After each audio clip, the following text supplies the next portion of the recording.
بسم الله الرحمن الرحيم.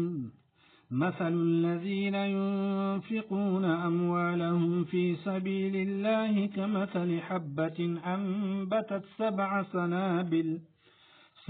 سنابل في كل سنبلة 100 حبة، والله يضاعف لمن يشاء، والله واسع عليم.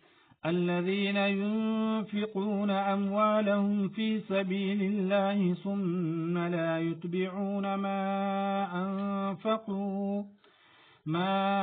أنفقوا منا ولا أذى لهم أجرهم عند ربهم ولا خوف عليهم ولا هم يحزنون.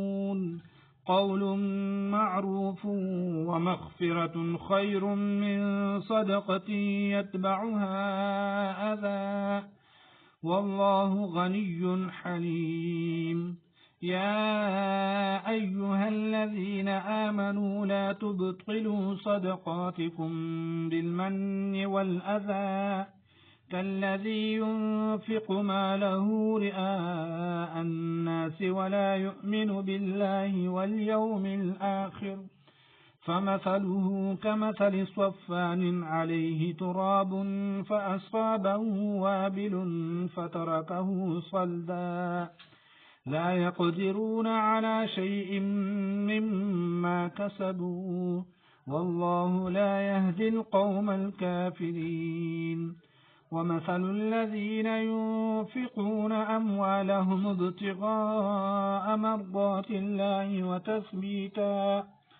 وتثبيتا من أنفسهم كمثل جنة بربوة أصابها وابل فآتت أكلها ضعفين، فإن لم يصبها وابل فطل، والله بما تعملون بصير.